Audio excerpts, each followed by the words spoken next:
All right, guys, welcome back to ASNO's Runways and Roadways podcast. You've got Shay here today, and I'm joined by special guest Nurse Gwenny. Our topic today is going to be not making our jobs our identity. But before we do that, Gwenny, can you tell us a little bit about yourself, as well as one thing that you like to do to decompress that's not clinical? Yeah, absolutely. Hey, thanks for having me, Shay. It's really cool to meet you. Before we started recording, we talked about we've kind of been in the same spaces before, but we've never really had a chance to chat. So I'm looking forward to getting to know you a little bit more as well. So I've been a nurse for a decade. I started out in the emergency department at a hospital in East St. Louis, moved to Kansas City about a year later, worked at an inner city safety net level one trauma center hospital, kind of earned my trauma stripes there, and then started flying when I was about 3.5 years into my nursing career. So I've been flying since 2018, and I teach full time currently for Impact EMS.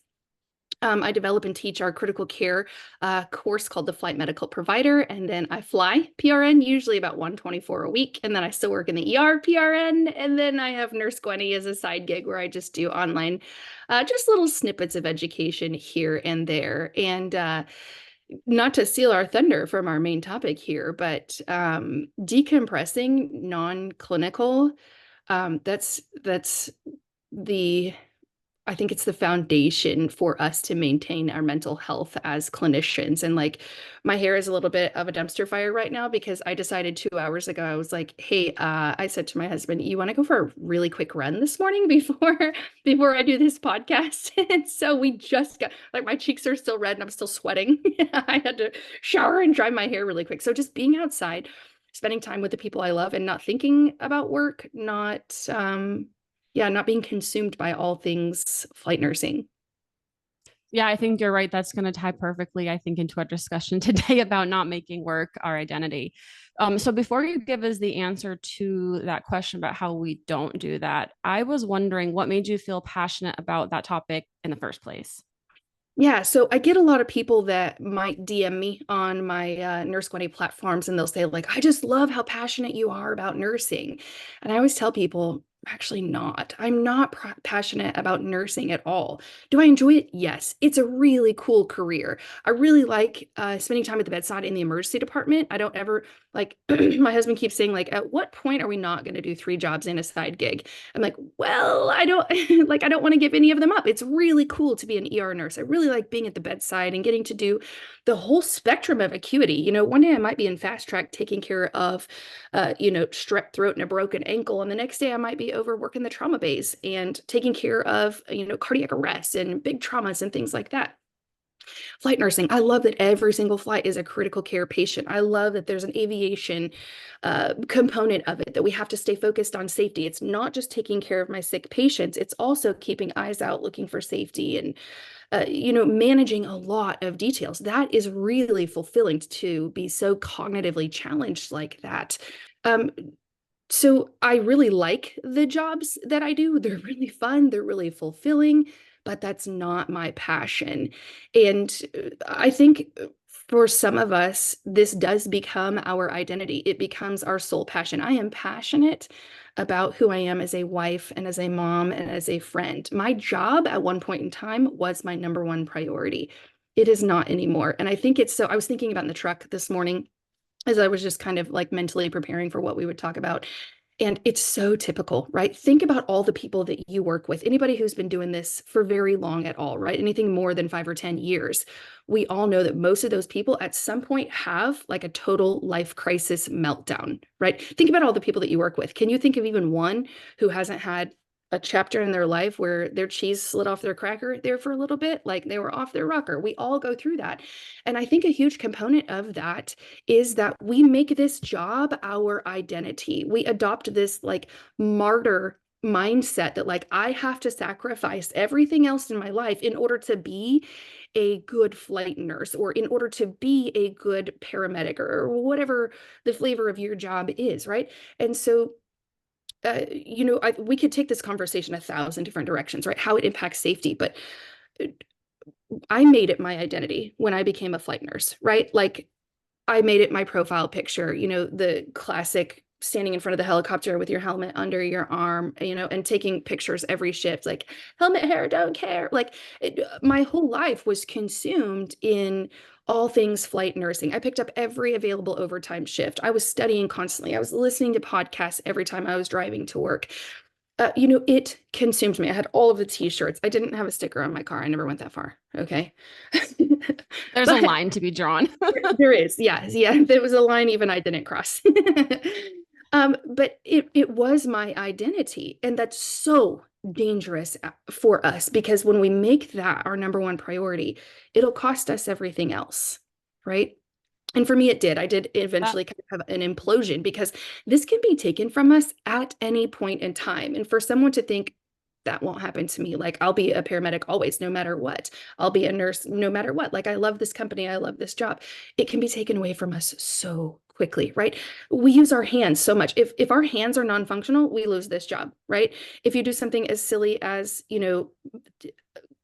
cutting yourself when you're opening something at home, with a knife, you're going to be out of work for a while. If you, I had a student that contacted me last week and he's been off work for a few months because he rolled his ankle over the skid and tore 3 tendons. Like, who of us hasn't fallen over a skid? Yeah. yeah. Oh, I I know. definitely have. Yep. Yeah. When I was in the 407, I'm in an MD 902 now, but when I was in the 407, there was a secondary skid that hit me right in the middle of my shin. And I always had a gradient of bruises in various stages of healing from all the times I would bonk that skid. So we work in a really physical job. How many of us have pretty significant back injuries? There are so many things that could take us out of the game. And if we have made who we are as a flight nurse or as a flight paramedic our sole identity, when that's taken from us, our whole life will crumble, right? And so it's okay to be really into what we do. It's okay if you want to wear the t-shirts and, listen to the podcast and keep yourself clinically sharp. But I feel like we need to do a little inventory of ourselves, a little check-in every once in a while to figure out okay, am I making this more important than my relationships? Am I making this more important than who I am as, a wife, a mom, a friend, a sister, all these other roles that we fulfill? And so I try to be really careful when people are like, Nurse Gwenny is so passionate about, I'm like, no, I don't. I'm not actually. Time out. I'm passionate about the people that live in this house with me. I am passionate about cooking really good food. I am passionate about the volunteer work that I do in a developing nation. And yes, my job is cool.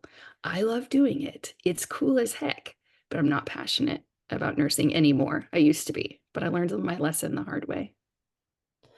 Right. So it sounds like this topic is coming from a place of experience. So you've lived through becoming a new flight nurse and being really engulfed in that. Do you think that for new nurses or new paramedics, there's a precedent that is being set that they're observing that makes it feel like this is almost like I know, like it's an elite job. It's like a step up from what you're doing. You have more responsibility. You get to be in the aircraft. Do you think that they're seeing like an example from maybe the current industry culture that lends them to almost have an identity crisis when they enter into this? I certainly think it's program dependent and that there are pockets of various cultures, right? We have a culture as an EMS industry. Some of the things about our culture are great, right? I love how pre-hospital providers really take it upon themselves to maintain their own education. I love how it's cool to be smart in pre-hospital. I don't know a single ER nurse colleague that I work with that listens to podcasts about ER nursing in their off time or that studies on their own. But my pre-hospital colleagues, people are constantly studying and following accounts on social media that provide education and trying to make themselves cognitively more sharp. Right. So that I think is a good thing about our culture. But I think we also have some poorer sides of our culture, right? How many of us aren't one or two divorces deep? How many of us don't have some sort of addiction, whether it's a cool addiction like exercise or, nicotine, alcohol, illicit drug use, things like that. That could probably be 10 other episodes of a podcast. There are not so great things about our culture, but I think that there are also like little niche pockets of subculture within our EMS culture. And I think that there's a camp of people who it's all things EMS, right? It's their license plate, it's their every t-shirt they wear. They don't go anywhere without a tourniquet and a pair of Raptors on their belt, even if it's, Aldi's to grocery shop. You know, and then there are the camp of people who've been there, done that, and got the grippy sock vacation, learning that like that cannot be our entire identity. And so now, like, we leave work and it's over. Like, I will go naked before I wear my flight suit in public, right? Like, I won't do it because when I leave work, I want to be done. I want to leave work at work because I think that's also, I mean, how many folks do you know that, or particularly firefighters who we've worked with, who the day after they retire, they don't know what to do and they have an identity crisis because what's been their whole lives has been taken from them. So I think to answer your question, I think yes, in some parts there is an expectation of that culture, but the program that I fly at now, I drive 3.5 hours each way to my base, and people are like, "Are you going to move down there?" Like, no, my kids are established in school here, my house is here, etc. Well, why don't you fly in a program closer to home? Because I love the culture of my program. We really, the expectations are not that flight nursing becomes our everything. When I took my first flight job, it was with a very large flight company that if I said it, everybody would recognize it. And my hiring manager, our area manager, said to me, for the next 6 months, you will live, eat, sleep, breathe only this job. You might go home and sleep at night, but everything you do is going to be making you good at this job. And I'm a recovering people pleaser. At the time, I was still very engulfed in people pleasing. It's the beauty of being almost 40. Like, you just don't give a shit what anybody thinks anymore, right? So he said that, and I was like, say less, fam. I'm here. You say jump, I'm pulling out a trampoline. Like, you say read this book, I'll do you one better and I'll memorize the whole damn thing. Okay, so that was the expectation that was set for me. And that was my first experience in pre-hospital medicine. I had come from the hospital and this was my first EMS job. And so I was like, okay, if that's what we're supposed to do, I can do this, right? Because I wanted to be where I was. That job was super important to me. I had worked really hard to beat out the other bazillion candidates, for that one spot. And so in that culture, it was the expectation. But where I'm at now, nah, your kids have a soccer game. Let's get you covered so you can go and watch your kids play soccer. Right. And I think that's like also how you maintain longevity in Yes. your employees and the people that you work with without having that burnout.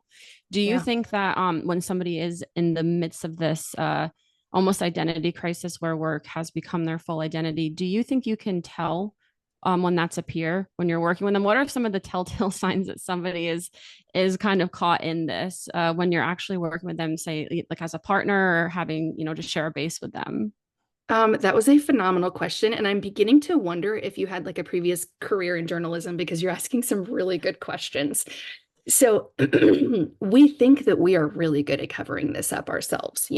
When when I made flight nursing my identity and then how it started, and I'm sure you know other people like this if it's not you, it started with a really crappy clinical situation. Like that boss that I was telling you about when he debriefed this call with my partner and I, he said, "You were handed a shit sandwich and expected to turn it into a 5-course meal. And now the upper management and education, they're upset with the way you guys handled it." It was an impossible situation. I'm not going to go into the whole story of it, but it shook me because like my partner and I were punished and made to go through remediation when there was no way to win the situation that we were handed. And my boss recognized that and my educator recognized that, but it was just a whole thing and it shook me. And that started a year of like mental health decline. There were a whole bunch of other things that happened in that time. Like I was diagnosed with thyroid cancer and didn't want to miss any work. So I called in sick to a shift and went and had a right hemithyrectomy, signed out AMA from the PACU, and went back to work within 36 hours. Like I was doing crazy things. Like,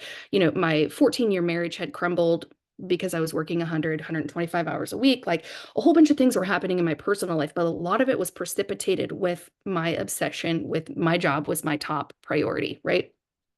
But it started with that impossible clinical situation where I thought my job was going to be taken away from me, and it shook me to my core. And I thought I was doing a fantastic job at covering it up, right? And if you think about your colleagues who have had kind of midlife meltdowns, mid-career meltdowns, everybody else could see it except that person. Like they thought they were fine. I thought I was fine. And if anybody had the audacity to tell me, like, Gwenny, I think maybe you shouldn't be working so much. Like maybe don't be the regional overtime hog. Maybe take some time off and spend some time at home. Maybe use some of that PTO. And I thought I was doing great at covering it up, but uh, I wasn't. And it's really easy for others to see looking in. You know how like when you were a newer nurse and you had to take PALS and they do those scenarios where like they call you up to the front of the room back when we used to have to take PALS in person, we didn't do it online. They would bring you up one person at a time and you would like get nervous and like they would give you your mega code and you're like, well, I don't know what to do. You'd like panic, right? And lock up and you didn't know what to do. But when roles were reversed and you were sitting in the audience watching someone else do the scenario, like you knew what the next answer was. You could see it so clearly, right? And I feel like that's the way it is when we're in these kind of midlife meltdowns, is that that person doesn't realize how poorly they're doing, but everybody on the outside can see it. And I don't know what the answer is, how to help that person, because they're not going to listen to just anybody, right? They're not going to listen to maybe a supervisor who they don't have a good relationship with. It's got to be someone who has invested with and has a relationship with that person. They've got the capital enough to say, you need to step back. You need to step back for a minute and we need to reevaluate things. But that's tough to do. I have a colleague in the industry who I could see he was working a ton of overtime. Like his marriage was on the rocks. He was trying to build a house. He was doing all this. He was starting to be late for shifts. And I was like, hey man, um, I love you very much, and this is hard to say, but I don't think you're managing things as well as you think you are. And I think you need to take a step back and maybe not pick up so much overtime because it's affecting you and now it's affecting the team. And I'm betting it's probably affecting your family at home. And that was really hard for me to say to him. And I'm certain it was hard for him to receive that. So I'm glad to report that I think he listened to maybe another one of our colleagues that stepped in and said something to him and he finally got his stuff together. But I look back on like my season and I wish that somebody would have like, grabbed me by the collar and shook me and said like you need to wake up and realize what you're doing. Yeah, you make so many really good points. I think a lot of the suffering happens in silence at first, and then it starts to trickle into work. And then that's unfortunate because then when it starts to affect work or affect the team or even sometimes safety, because we're using work as a vice or we're working Yep. too much, then it has to get to a point where somebody over you steps in and says, okay, there has to be an intervention just because now it's a team issue. It's not a silent issue. And it's a shame when it has to get that far because then you really are compromising safety to get it to the point where somebody has to step in. Yeah. So, Yeah. and it's hard. And if you don't recognize it, then you end up in the example you gave before where you retire and you have a complete identity crisis because your entire value of how you valued yourself and you viewed yourself self-worth was tied to the job. But whether that's you make it to retirement and feel completely alone and isolated because that was your everything, if you're living in that and you're assigning all of your value to the job, when something doesn't go right at work, you lose all of your value. That can lead to depression, anxiety. So there's a really, really unhealthy balance. And so that leads us to the next question I have for you. How do we not do this? I know you talked about running and I'm sure, working out, having like a healthy lifestyle, but give us some examples of things we can do to not make work our identity, but still have pride in our job. Yeah, absolutely. Because there is a balance. There's two ends of this spectrum, right? So there's the one where I was, where this was my everything. But we all know somebody who's been on the opposite end of the spectrum who just doesn't care about how well they're doing at the job, right? And we need to be somewhere safely in the middle where we should study. It's good to listen to some podcasts, but also maybe listen to some music other times, right? And Right. so As an educator, I know you probably feel passionately about both of these things because you still value education highly. yeah, yeah, absolutely. Um, but I listen to maybe one or two podcasts a month, not three per commute like I used to, right?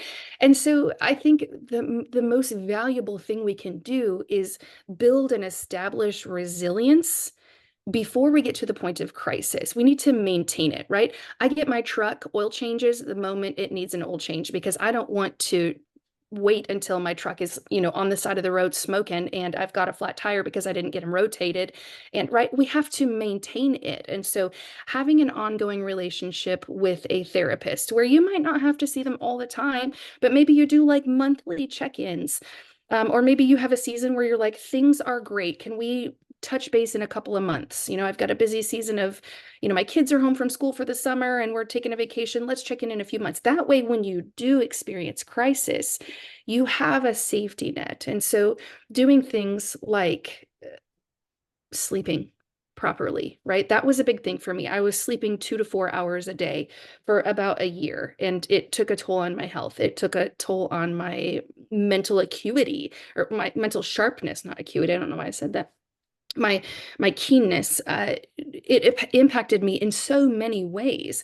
And so there are times where I'm like, whoo, like yesterday, Sunday afternoon after church, I was like, I am to my bones tired. I had slept 7.5 hours the night before on shift, but I was just really tired. And so honoring my body when my body says, hey, we need some more sleep. So I went to bed super early last night and slept like 10 hours last night. It felt great. Amazing. Mentally, yeah, I know it was wonderful. Um, and just realizing that I'm human. Like one of the things that has kind of helped me to grow personally in the last year is just the expression, how human of me. So like, if it's something as silly as like, I sprout a new gray hair, instead of being like, oh, I cannot believe you have a gray hair at 39, Gwenny. Instead, I'm like, how human of me. How human of me that, I have a gray hair, or how human of me that I'm really tired today and I can't focus on this project that I'm working on and I need to go take a nap, or how human of me that my feelings are a little bit hurt by a certain situation. How human of me, and listen to the cues that your body is giving you. Building that, maintaining that healthy level, putting good food in my body. Does a cheeseburger sound great for lunch? Yes, it does. But I'm probably going to have, a bell pepper and some cream cheese and maybe a little bit of lunch meat or something, because that's better for my body. Now, every once in a while, my body says, hey, I really want a cheeseburger. I'm like, let's do it, fam. Say less. Let's go to Five Guys and grab one. But not doing that all the time. Um, you know, Establishing mental resilience through doing fun things like playing wiffle ball in the backyard with my husband and kids, or planning a weekend away for my husband and I, going on bike rides a couple times a week, running, spending time with my dog, letting myself turn my brain off a little bit instead of having to be on all the time. You know how we don't typically sleep very well on base? Because for me, it's like, unless we're like, down for maintenance and there's no chance we're going anywhere, right? It's really hard for me to fall asleep because I know that like I have to be not just awake, but awake and really sharp at a moment's notice. And so we tend to just not sleep very well. And if we stay in that go mode all the time, then we're having that light sleep instead of that deep REM sleep that we need when we're even at home. So I feel like I'm just droning on here, but all that to No, I say, love that. I think you've brought up so many really good points. There's one thing I want to say to reiterate it because I think it's so amazing. Establishing resilience before crisis. And what yeah, that sounds like from everything you just explained is setting boundaries. yeah, yeah, Yeah, yeah, you're setting setting some boundaries healthy, between work and home. And because both of those are a reality, it's not one or the other. It's how to balance them both at the same time. So, yeah, yeah, I think talking about establishing boundaries is so important, especially with the workplace when we feel, I think it comes from sometimes we abuse those who we love and trust because we know that they'll forgive us. And so we make the sacrifice with our loved ones at home, or I have to pick up this extra day, or I'm going to miss this important thing because we know work is going to be probably less happy if we were 5 minutes late or 10 minutes late, or we can't pick up the extra shift, or we were sleeping too much and our coworkers are wondering if we're okay. And so I think a lot of times we allow the sacrifice to be at home instead of at work. So talking about establishing boundaries, I think is really important. yeah, yeah. And you reminded me of another thing, setting a healthy boundary to not letting work creep into home. If you are someone who has flight radar set up on your phone to alert you every time your own aircraft goes somewhere, like it's time to seek help. Okay, I'm not trying to step on anybody's toes, but that used to be me too. I used to be checking flight radar all the time. I wonder if they're on a flight. I wonder where they're going. I wonder, like, trying to keep tabs on it. When I'm at home, I don't look at flight radar. I don't look who's going where. I don't care if they're getting a flight. I mean, I want them to be safe. I want them to do great work, but I'm at home. So my mind, I am not just physically present here, I am mentally present here as well. So not being so obsessed with work and like turn it, we jokingly call it Dungeons and Dragons, like do not disturb on my phone, D&D. I put my phone on Dungeons and Dragons, and that means that like calls aren't coming through. Teams isn't dinging me. I'm not getting emails all the time. Like those things can wait, right? And the program that I'm at now, the reason I drive 3.5 hours is because like that is the culture, is that like when you're away, like be home, be fully present where you're at. The expectation is not that you're here all the time and thinking about this all the time. So, as somebody who you've been a new flight nurse, now you're an experienced flight nurse, we've talked a little bit about like when you first get that flight job, we know it's so exciting. And so, what advice would you have for somebody who wants to be excited? It is, they should be proud. They've accomplished so much. What advice would you give them? And I think ours would probably be similar, but I want to hear what you have to say first. When they first start, what are some things that they should be looking at so that they can have that excitement, have, sharp mental game, but also balance that identity? Is there somebody particular they should be looking for at work? How do they figure out the culture of the program before they apply? What would be some advice for somebody looking into this? Absolutely. That's a great question too. Listen, I'm going to be just as excited for the new hire as I was for myself. And I'm kind of known for if it's somebody's first flight, if it's their, first shift, if they're still new, I'm going to get pictures for them, right? I'm going to be excited with them. Like, yes, like, oh my gosh, you look great in your flight suit. That is so exciting. Let's go out in front of the helicopter and let me take your picture, right? So you can send it to your wife, mom, whoever is at home with you. I want them to be excited. They should be excited because it's not easy. I know the statistic a few years ago when I looked this up, I don't even remember where I found it, was that for every one open flight position, on average, there are 250 applicants. Now, the vast majority of those applicants are not qualified. So there aren't 250 like legitimate candidates, and I'm sure that's different because COVID, there was like a mass exodus of flight nurses during COVID because most of us went back. I went and traveled during COVID. I left flying because I was like, do I like this measly flight salary that I get, or do I want to make $100 an hour doing a COVID contract, right? So it's not as competitive as it once was, but it is exciting and it is hard work, and somebody should be proud of themselves if they have gotten to this point. But not all flight jobs are equal, and not all companies are equal. And so it might seem it might be tempting for someone to take a job with a flight company who maybe doesn't have as good of a reputation as a different flight program because they're willing to hire me now, right? Hold out. And I would really recommend talk with people who work for each company, talk for people who no longer work for those companies and find out why they left. Ask the manager, right? When they're asking for 3 references from you, ask them for 3 references. Okay, let me talk to 3 employees that work there.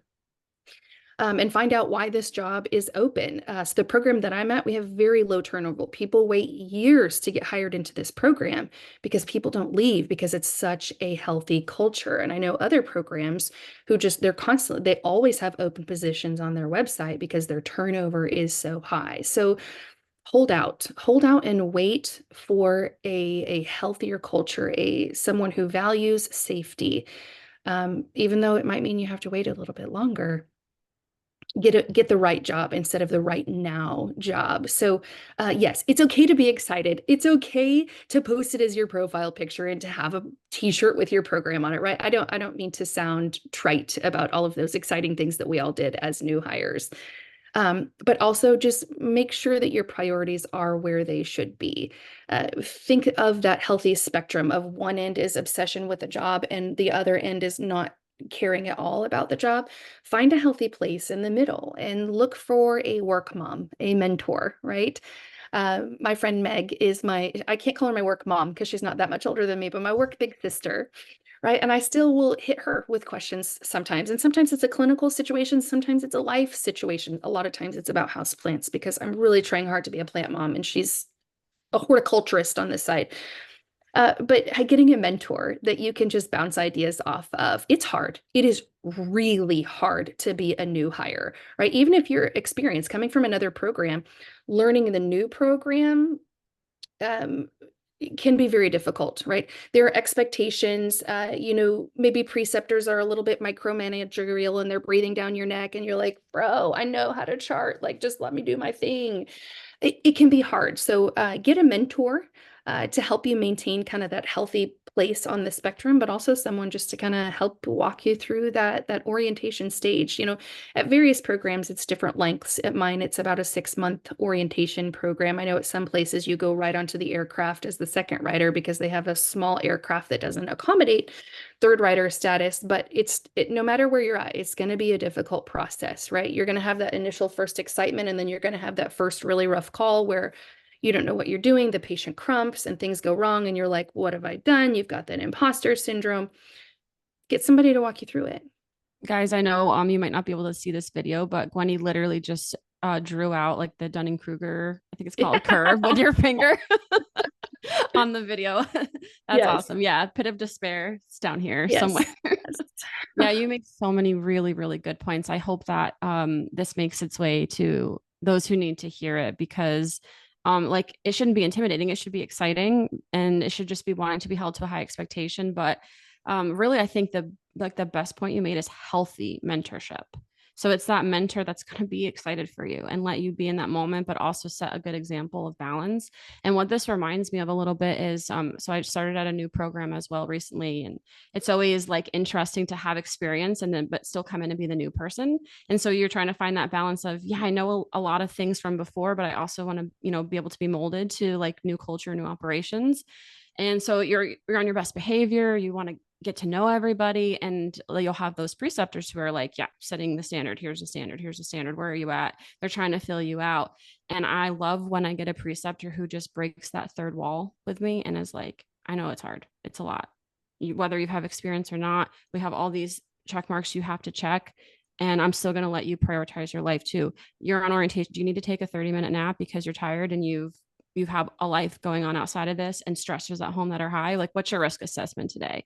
I love when someone is just real and you realize, okay, they see me as a human, right? Because like you said, we're all Yes. How humans. And human of so, you. yeah. And I really think it's like, it's that healthy mentorship that is such a blessing to have. And secondly, when you talk about finding safety culture, I think that's so important because um, I can't be a hypocrite. I had 3 years of nursing experience and I started flying, and I'm so grateful that I had the opportunity to do that. And I did try and do a lot of work on the front end so that I wouldn't be like behind. I didn't want to come in and be the weakest link, obviously, but Yeah. I'm new and I don't know what I don't know yet. And so you can have somebody go into a program and they don't know what to expect. They don't know what a good safety culture looks like. They might not know what proper mentorship looks like. And so it's really, once you get experience, you become that mentor, that preceptor. It really becomes on you to be that healthy mentor, that healthy preceptor, because you're setting the culture and then you're training the people who are going to be a part of that culture as well. Yeah, yeah.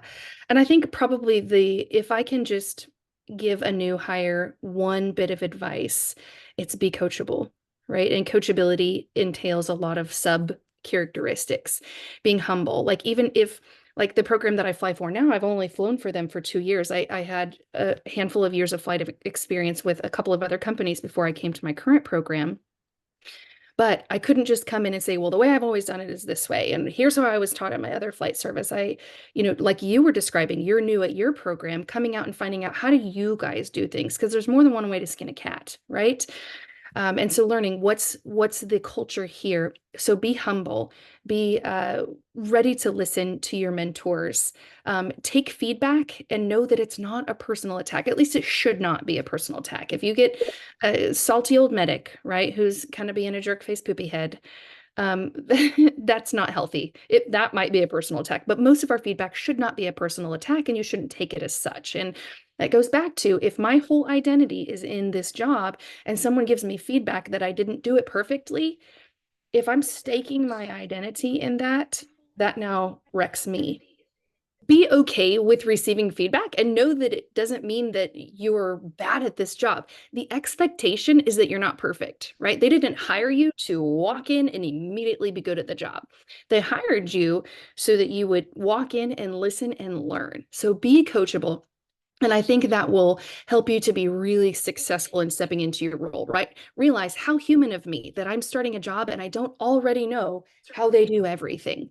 right? How human of you that you might have to ask a couple of times, like, shoot, where do we do that protein upload at? I never can remember that, right? How human of you, and allow yourself the grace and the space that you need to grow into your role. It probably wasn't until I was 2 years into flying that I felt like I could like unclench my butt cheeks for 5 seconds, right? And like you're not expected to be perfect right away. So be excited, enjoy, that putting on the flight suit for the first time and putting your picture online or sending it to your mom or whatever. So yes, be excited, but just know that you don't have to be perfect right away. Gwenny, thank you for all the insight that you today. It has been so good getting to know you better, and just getting to hear your perspective because it's really fantastic. I think it's new people, and I think it's gonna just some of us seasoned folks too who sometimes have that little bit of identity crisis. You could share with us your book that you have out, but why? If you could, Yeah. So this took me about 6 months of writing, and it came about because my best friend, she's a flight paramedic. She was like, "Hey, I have a question for you that I don't want to ask anybody else, and I want to know why." I know that, like, one time she called me and she said, "Why is albuterol in my crush injury protocol? Like, it has nothing to do with breathing." And I'm like, "Well, it's because of the hyperkalemia, the cell lysis." And so helping people understand the why behind various pathologies or the interventions that we do. For me, I need to know the why behind stuff. Like if somebody makes a new rule, I need to know why that rule exists, or else I am not very likely to follow it. Okay. So I just wrote this book in the style of how I learn, and it seems to really resound with people. It's pretty funny. There's some jokes in there too, maybe a couple swears or two, but it's just like the conversation that you and I have had here today. And so if that's your style of learning, you can get this book, But Why, on Amazon. Just do a search for But Why Gwenny Lawson. One of my best friends, her husband, looked it up recently and he goes, "Hey, when I put it in, it tried to pull up butt wipes." I'm like, okay, that's funny. Um, so, But Why, on Amazon by Gwenny Lawson. I tried to make it not very expensive, so that people could afford it, because I realize we as flight clinicians, we don't make nearly as much as we did in the hospital. So I hope you guys find it useful, and you can follow me on my social media handles. I'm on Instagram and TikTok as Nurse Gwenny.